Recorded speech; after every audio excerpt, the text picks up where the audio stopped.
चंद्रयान 3 की लैंडिंग का इंतजार है। बस चंद ही घंटों का फासला है, 25 किलोमीटर का फासला है जब वो पल आएगा जिसका इंतजार पूरा देश कर रहा है, जब चंद्रयान 3 चंद्रमा के साउथ पोल पर लैंड करेगा।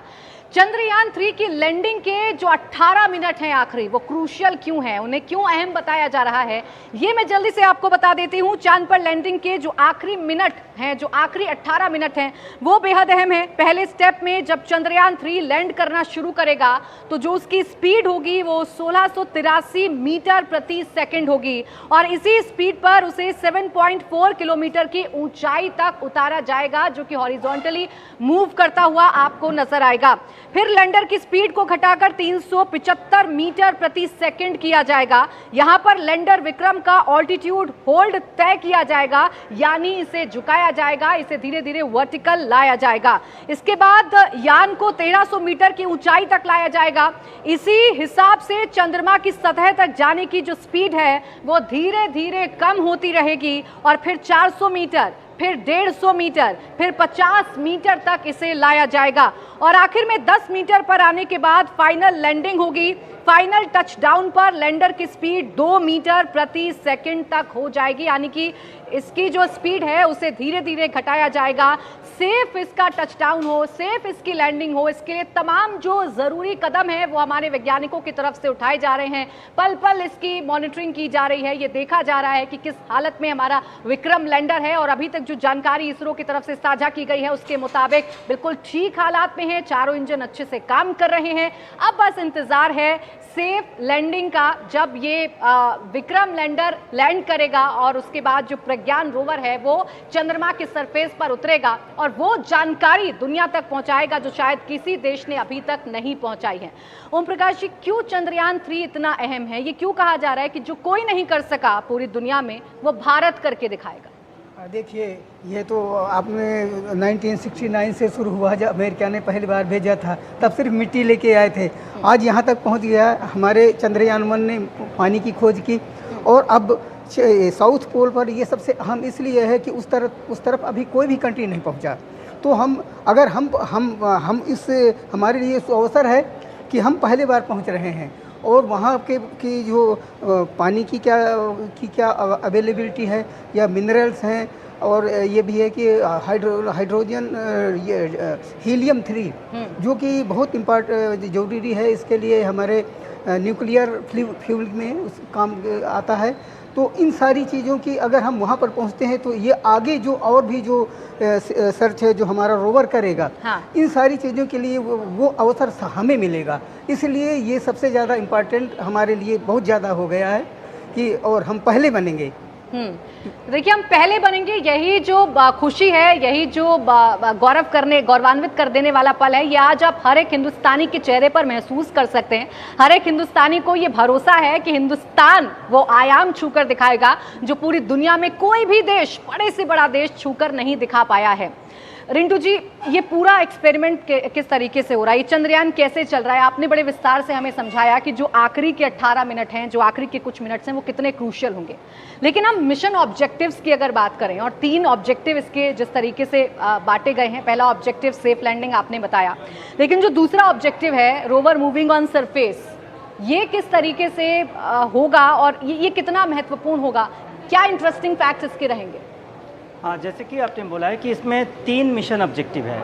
एक तो soft landing, second mission objective rover moving on the moon surface, ये वाला रोवर, बिल्कुल प्रज्ञान, ये सरफेस के मूव करना, this is second objective. So soft landing के बाद प्रज्ञान रोवर जो है ना, इससे बाहर आना है इस लैंडर से, and then it will move, and ये जो मूव करेंगे 14 दिन तक। एंड उसके बाद third objective, that is in Situ scientific experiments.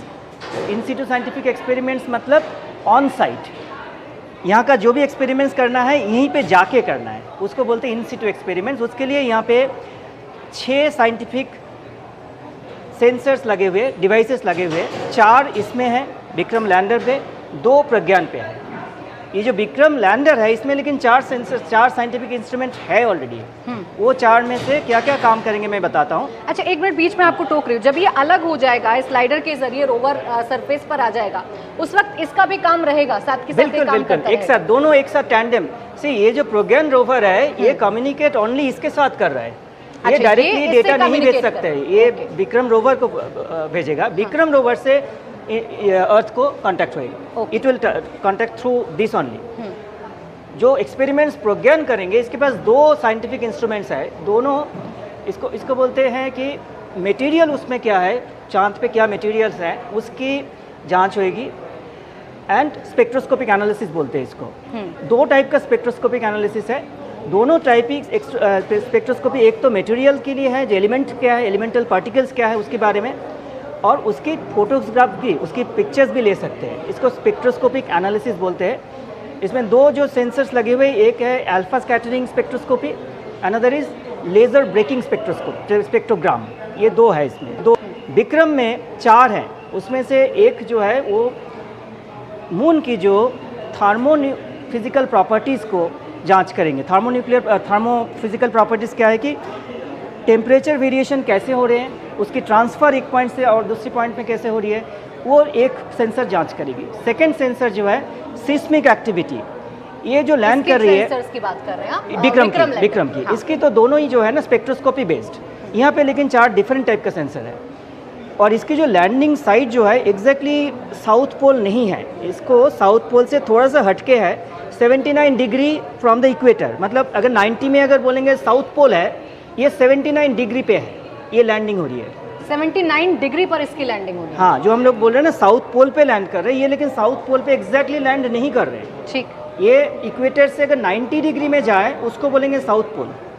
Equator से 79 डिग्री पे जाएंगे, वहाँ पे ये लैंड कर रहे हैं। उसके रीज़न भी है, इसके मिशन ऑब्जेक्टिव में एक है seismic activity. Seismic activity moon पे जो हो रही है उसके लिए, वो सिस्मिक एक्टिविटी के उसकी स्केल नापने के लिए और उसकी फ्रीक्वेंसी ऑफ सिस्मिक एक्टिविटीज़ के लिए यहाँ पे सेंसर्स लगे हुए विक्रम में। सिस्मिक एक्टिविटी क्या, हमारे दर्शक अर्थक्वेक। ओके, तो लूनर सिस्मिक एक्टिविटी, उस अर्थक्वेक को कितनी फ्रीक्वेंसी में आते हैं, उसकी स्केल कितनी है उसको नापेगा। तो एक थर्मोफिजिकल एक्टिविटी हो गई, मेजरमेंट्स, सिस्मिक एक्टिविटीज़ हो गई। द थर्ड जो है, चाँद पे कोई एयर नहीं है बट उसमें आयोनिक कंपोनेंट्स होती हैं, डस्ट जैसे कंटिन्यूअस फ्लो होते रहते हैं, उसकी प्रॉपर्टीज़ को मेजरमेंट किया जाएगा, प्लाज्मा मेजरमेंट्स। वो थर्ड जो सेंसर उसमें लगा हुआ है उसके लिए। और द फोर्थ सेंसर जो है वो इसरो का है नहीं, वो नासा का है। सो NASA have given 1 instrument for their laser spectroscopy type retrospection. That is for the NASA, but the data will be shared by both India as well as NASA. So this 4, इसमें 4 है, इसमें 2 है। Life span 14 दिन के लिए है। 1 lunar day is 14 earth days.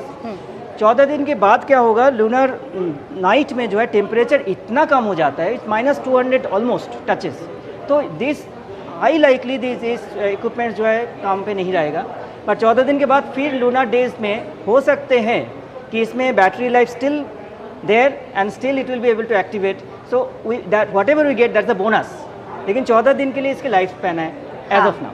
ठीक है प्रेरणा, जैसे आम भाषा में जो लोग सवाल पूछ रहे हैं या लोगों के जहन में जो जिज्ञासा है वो ये कि शाम के वक्त इसकी लैंडिंग क्यों हो रही है, मून पर ऐसा क्या बदलेगा जो यहाँ शाम है वहाँ पर हम कह रहे हैं कि सूरज की रोशनी में ये होगा, कितना वो फासला होगा या कैसे ये अंतर होता है, कैसे वहाँ पर उतरकर काम करने लग जाएगा? जी बिल्कुल, जैसे सर ने इसके कंपोनेंट्स के बारे में एक्सप्लेन करा, उस समय का जो समय निर्धारित किया गया है उस समय वहाँ पर उजाला रहेगा, प्रकाश रहेगा और हमारे जो पैनल्स हैं वो एक्टिवेट मोड पे रहेंगे। इस वजह से वो समय जो है वो डिसाइड किया गया। और एक बार जब विक्रम लैंड कर जाएगा, रोवर खुलकर प्रज्ञान जो है वो सतह पर उतरेगा और फिर उसका जो फासला 1 किलोमीटर का जो दायरा है वहाँ पर रोवर जो है वो बगी के फॉर्मेट में जो है वहाँ पर चलकर सतह का एनालिसिस करेगा। अब ये सतह का एनालिसिस करने के साथ साथ जिस तरीके के आंकड़े वो कलेक्ट करेगा, वो वहाँ की सॉइल के कॉम्पोजिशन, वहाँ पर होने वाले सारे सेस्मिक एक्टिविटी का एनालिसिस, किस तरीके के खनिज, किस तरीके की गैस और किस तरीके का वायुमंडल प्रोवाइड करता है, और आने वाले समय पर हम क्या उसको एक हैबिटेबल प्लेस बनाने के लिए इस्तेमाल में ला सकते हैं, इन सभी आंकड़ों का एनालिसिस जो है वो इसरो इस पे करके आने वाले मिशन पे एक तरह से चांद को बेस बनाने के तौर पे किया जाएगा। अच्छा, एक और सवाल रिंटू जी मेरा, ये हो गया विक्रम लैंडर, ये हो गया प्रज्ञान रोवर, ये जब यहाँ से निकलकर मूव करेगा तो इन दोनों की दूरी आपस में कितनी होगी? क्या इसका भी कोई मेजरमेंट है? ये कितनी दूर तक जा सकता है इसको छोड़कर? ये क्योंकि प्रज्ञान रोवर जो है ओनली कम्युनिकेट विक्रम के थ्रू करे, हाँ। वो रेंज पे उतना रेंज पे रहना है जितनी कम्युनिकेशन जारी रखे। सो इसके साथ लैंडिंग साइट जो बोला जा रहा है ये 2.5 kilometre by 4 kilometre, that is a landing site. उसके साथ इसकी मूवमेंट का डायमेंशन नहीं है, इसकी मूवमेंट का डायमेंशन लिमिटेड रहेगा जब तक ये कम्युनिकेट कर पाए, उतना ही कम दूर जा सकता है जहाँ से डेटा तक ये भेज सकते हैं, तो यहाँ तक जा सकते हैं। लैंडिंग साइट जो आप कह रहे हैं वो पिछली बार चंद्रयान 2 से चंद्रयान 3 की बढ़ाई गई हाँ, है। 500 मीटर बाई 500 मीटर था पहले, इस बार ज़्यादा है, 4 किलोमीटर बाई 2.5 किलोमीटर। अच्छा, ये क्यों बढ़ाई गई है जो लैंडिंग क्योंकि साइट? उस वक्त उस बार जब क्रैश हुआ था उसको उतना शायद उतनी अच्छी जगह नहीं मिल पाई, जिससे इस बार तो इतनी ज़्यादा इसलिए है कि वो चेक कर उसको देख करके मेजर करके कि हमारे जब लैंडिंग से पहले जो लेज़र लाइट है वो देख करके कि वहाँ पर कोई गड्ढा नहीं है या ऐसा प्रेमिसेस को देखेगा। अगर किसी तरह की कोई दिक्कत है तो उसको फिर वो उसमें इतना फ्यूल भी है कि वो उसकी लोकेशन को चेंज कर सकता है। इस वजह से ये 4.3 × 2.5 का एरिया दिया गया है, तो जहाँ पर सेफ ज़्यादा से ज़्यादा मैक्सिमम सेफ होगा वहाँ पर जा कर के फिर ये अपने एक्सपेरिमेंट वहाँ पर पूरा करेगा। तो फॉर सेफ्टी मेजर ये इतनी 4.3 × 2.5 किलोमीटर के एरिया दिया गया। अच्छा, बार बार रिंटू जी हम जो कह रहे हैं कि ये सेफ लैंडिंग के लिए वहाँ पर एरिया पहले देखा जाएगा और उसके बाद इसकी जो पोजीशन है, इसकी जो डायरेक्शन है वो बदली भी जा सकती है। ये कैसे तय होगा? वहाँ पर फोटोग्राफ जाएंगे यहाँ से हमारे इसरो तक, या ये इसी सिस्टम के तहत तय हो जाना है कि यहीं पर लैंड करना है या नहीं करना है? हाँ, मैं पहले ये बोलता हूँ कि 500 metre by 500 and 4.5 kilometre by 2.5 और 4.3 बाई 4.2.5 की डिफरेंस क्यों है? पिछले बार जो था 500 बाई 500 मीटर, सोच लीजिए यहाँ पे आपका लैंडर है एंड लोकेशन साइट यहाँ पे है, ये इतना छोटा था तो ये मूव करने का कोशिश कर रहा था। नाउ ये जो altitude hold phase and smooth braking phase के अंदर में ये थ्रस्टर ऐसा डिस्टेंस पे था लैंडिंग साइट से कि वो उसको जाने का कोशिश कर रहा था, क्योंकि काफ़ी दूर पड़ रहा था, तो थ्रस्टर ज़्यादा थ्रस्ट दे रहा था ये हॉरिजॉन्टली। उसके बाद जब लैंडिंग साइट आ गए, वो जब टिल्ट होने लगा, वो टिल्ट पूरा हो गया था, 45 डिग्री टिल्ट के जगह में ये 400 डिग्री टिल्ट हो गया था, तो वो कभी भी वो लास्ट फेज में लास्ट टाइम पहुंच ही नहीं पाया था। जो हम बोल रहे हैं टर्मिनल डिसेंट जो है वो फेज उसमें आया ही नहीं था। तो वो उसमें जो स्मूथ लैंडिंग के टाइम, स्मूथ ब्रेकिंग के टाइम में ही वो जाके स्मूथ ब्रेकिंग के टाइम में क्रैश करा, तो उसकी वर्टिकल पोजीशनिंग हो नहीं पाया था। इस बार क्या किया गया, इसको 2.5 बाई 4.5 जो ऊपर से जब आ रहे हैं, जब स्पीड जो करीब 1600 मीटर पर सेकेंड हॉरिजॉन्टल स्पीड, इसको साइट को ढूंढने में बहुत सारे अलाउंसेस मिलेंगे, क्योंकि इसके लेंथ ज़्यादा है, विड्थ ज़्यादा है, तो उसके लिए इवन इफ एग्जैक्ट लोकेशन पे उसमें आगे पीछे भी हो, इतना डिस्टेंस इनके पास है जो मैन्यूवरिंग, जो लास्ट 3 स्टेज की मैन्यूवरिंग उनके लिए आसान हो जाए। तो इसके लिए हाइट, इसकी विक्रम लैंडर के इस बार की जो लैंडिंग के सॉफ्ट लैंडिंग के चांसेस बहुत ज़्यादा है। ये एक बार वर्टिकल पोजीशन में आ जाने के बाद वो जो फाइनली जो मैं बोल रहा हूँ, जो टर्मिनल टचडाउन करे, वो जो फेज़ है उसमें लेकिन वो मूव नहीं करेगा बहुत ज़्यादा। उसमें नहीं कि उसके लिए 2.5 किलोमीटर 4.5 किलोमीटर कोई काम है, उतना नहीं है। वो तो इनिशियल फेज़ के लिए था, जब बहुत ज़्यादा स्पीड, इसके टेंजेंशियल वेलोसिटी ज़्यादा। जो लैंडिंग साइट है वो इनिशियल स्टेज के लिए इम्पोर्टेंट है। वंस ये लैंडिंग साइट तक, नहीं लैंडिंग साइट तो पहुंचना पड़ेगा। हाँ। पिछले बार तो लैंडिंग साइट तो पहुंच नहीं पाया था, 500 मीटर 500 ढूंढते रह गए, तो थ्रस्टर इतना थ्रस्ट देते गए कि उसके पास जाते रहे, तो ये ऐसे करके क्रैश कर गए थे। ठीक। जबकि आप इस बार की लैंड क्योंकि ज़्यादा है, वो काफ़ी कहीं पे भी आके रोक सकते हैं, क्योंकि आपके पास 4 किलोमीटर 4.3 किलोमीटर की एंड 2.5 किलोमीटर की स्पेस आपके पास है। बट फाइनल जब टचडाउन होने जा रहा है उस फेज़ में लेकिन ये उतना मूव नहीं करेगा, मैक्सिमम 150 मीटर तक ये लैटरल डिस्प्लेसमेंट हो सकता है। सो वो 150 मीटर में तैयार करेगा। उसमें एक hazardous detection and avoidance camera लगा हुआ है। 150 मीटर में वो एक्टिवेट होएगा। उसके बाद वो एग्जैक्टली वर्टिकल भी डाउन जा सकता है और वो ऐसे करके भी डाउन कर सकते हैं। वो डिसाइड करेगा उसके बाद 150 मीटर पे। तो 150 मीटर विथ हाइट पे भी जा सकते हैं, 150 मीटर इसमें लैटरल भी शिफ्ट हो सकता है, उसके बाद ये शिफ्टिंग होएगा। ठीक। सो हाई चांसेस है इस बार सॉफ्ट लैंडिंग की पॉसिबिलिटी पूरी है। मतलब वो जो कैमरे एक्टिवेट होंगे 150 मीटर के 150 मीटर पे, ऊपर, hazardous वो कैमरे detection। एक्टिवेट होने के बाद ये देखेंगे कि ये सही जगह है कि नहीं लैंड नीचे करने की के लिए। बोल्डर नहीं है या कोई छोटा क्रेटर आ जाए, क्योंकि ऑल्दो ऑलमोस्ट मैपिंग करके ही भेजा गया, बट एग्जैक्ट मैपिंग उस रीजन का नहीं है। तो इसके लिए ये 150 मीटर पे ये खुद distance। यहाँ यहीं से होगा, मतलब सब इसका कुछ यहीं से। उधर ये अर्थ से कोई कनेक्शन नहीं होगा लैंडिंग के टाइम में, बिकॉज उसमें टाइम कम्युनिकेशन इतने गैप हो जाएंगे। It has onboard computer. अगर हम इसे ऐसे समझें कि इसे खुद फैसला लेना होगा कि इसे बिल्कुल। कहाँ लैंड होना है। बिल्कुल। ये विक्रम लैंडर पर खुद पूरी फैसला तरीके लेने के साथ साथ ये पूरी तरह से ऑटोमेशन मोड पर एक्टिवेट रहेगा।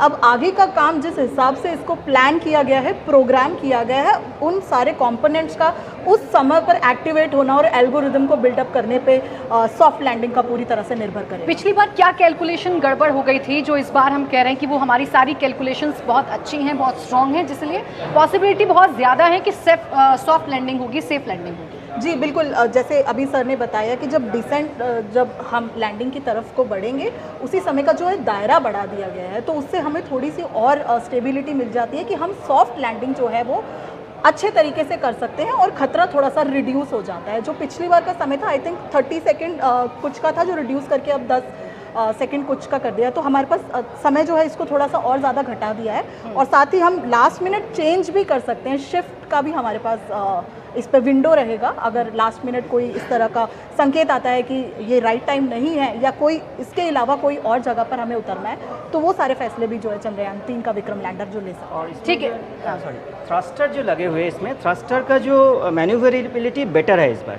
मतलब जितनी इंक्रीमेंट में कम ज़्यादा कर सकते हैं, उसकी नेविगेशन, उसकी जो स्केल जो है बहुत नैरो रखा गया, तो बहुत ज़्यादा प्रिसिशन थ्रस्टिंग है इस बार। तो वो भी एक इम्पॉर्टेंट पार्ट है, जिसके थ्रस्टर का डिज़ाइन चेंज है और सॉफ्ट लैंडिंग के लिए उसको स्पेशली डिज़ाइन किया गया। अच्छा, चंद्रयान 3 के साथ साथ जब हम चंद्रयान 2 का जिक्र कर रहे हैं, तो अभी एक खबर आई जो लोग बहुत खुश हुए उसे जानकर कि चंद्रयान 2 ने चंद्रयान 3 का वेलकम किया। हाँ, चंद्रयान ये क्या है? क्योंकि चंद्रयान 2 से तो संपर्क टूटा था हमारा। चंद्रयान 2 से संपर्क टूटा, क्योंकि उस वक्त विक्रम जो है वो क्रैश किया था। क्रैश किया। लेकिन हमारा लैंडर वो वर्क कर रहा था, वो अभी भी काम कर रहा है। तो उसने जैसे ही उसने उसके जैसे ही वहाँ पर पहुँचे, उसके कम्युनिकेट किया और उस कम्युनिकेट से हमें अर्थ स्टेशन में उससे पूरी जानकारी बराबर मिल रही है।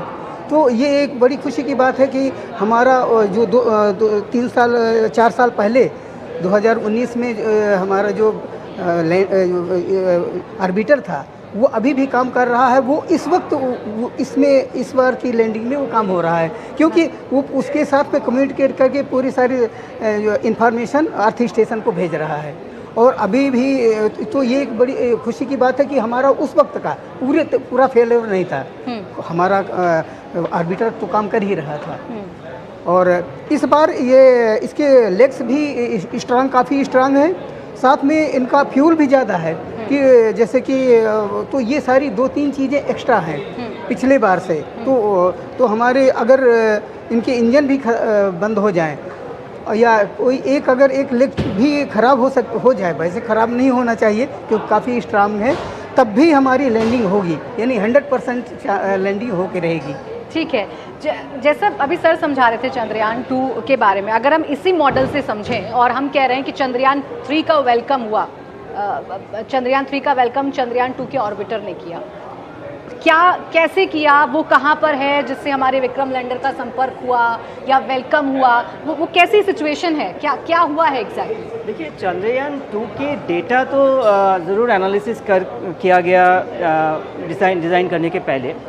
एज ऑफ नाउ चंद्रयान 2 की जो ऑर्बिटर है वो और चंद्रयान 3 का जो लैंडिंग होगा, this two are independent.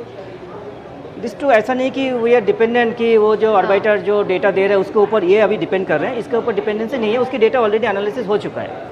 So that is a added thing. Chandrayaan 2 का जो orbiter keep on rotating and keep on sending us photographs, and Chandrayaan 3 के लिए कोई ऑर्बिटर रखा नहीं गया, तो वही रीज़न है कि उसकी ऑर्बिटर ऑलरेडी है। लेकिन इसकी जो प्रोपल्शन मॉड्यूल है उसमें क्या है कि प्रोपल्शन मॉड्यूल इसको तो छोड़ दिए, विक्रम लैंडर को तो डिटैचमेंट हो चुका है, ये प्रोपल्शन मॉड्यूल। इसके बाद इसकी एक्चुअली लाइफ स्पैन था करीब 30 दिन से 60 दिन तक उसको ऑर्बिट करना था, लेकिन इसमें 150 इसरो का जैसे कि स्टेटमेंट आए हैं कि 150 kg ऑफ फ्यूल बचा है, तो इसकी लाइफ स्पैन फ्यू ईयर्स हो गए, फ्यू मंथ से लेके फ्यू ईयर्स हो गए, even it can go for 2-3 years. So एक तरह से ये एक ऑर्बिटर बन गए, क्योंकि इसके पास एक सेंसर है। ये सेंसर जो है इसको basically spectrometric analysis of habitable Earth shape बोलते हैं, spectropolarimetric analysis of habitable Earth, planet Earth shape, इसमें लगा हुआ है सेंसर। वो सेंसर क्या कर रहे हैं, वो अर्थ से कंटिन्यूसली वो स्पेक्ट्रोमेट्रिक डेटा ले रहे हैं, जो इलेक्ट्रोमैग्नेटिक स्पेक्ट्रम जो एक प्लैनेट हैबिटेबल होने से उसमें स्पेक्ट्रल डेटा क्या आते हैं उसको, एंड वो जो डेटा होगा it will match with other exoplanet data. ठीक है, यानी मैं इसे अगर ऐसे आम भाषा में कहूँ कि इस बार हिंदुस्तान की जो तैयारी है वो बहुत दमदार है। तमाम सिचुएशंस को ध्यान में रखते हुए, तमाम इक्वेशंस को ध्यान में रखते हुए ये सेफ लैंडिंग की जो कोशिश है वो की जाएगी, और इसीलिए कहा जा रहा है कि इसलिए इस बार पॉसिबिलिटी बहुत ज़्यादा है। इस बार भारत को सफलता हाथ लगेगी और चंद्रयान 3 सेफली लैंड करेगा चंद्रमा पर। इंडिया टीवी हर वक्त हर जगह डाउनलोड करने के लिए सर्च करें India TV news Google play store या ऐप स्टोर पर।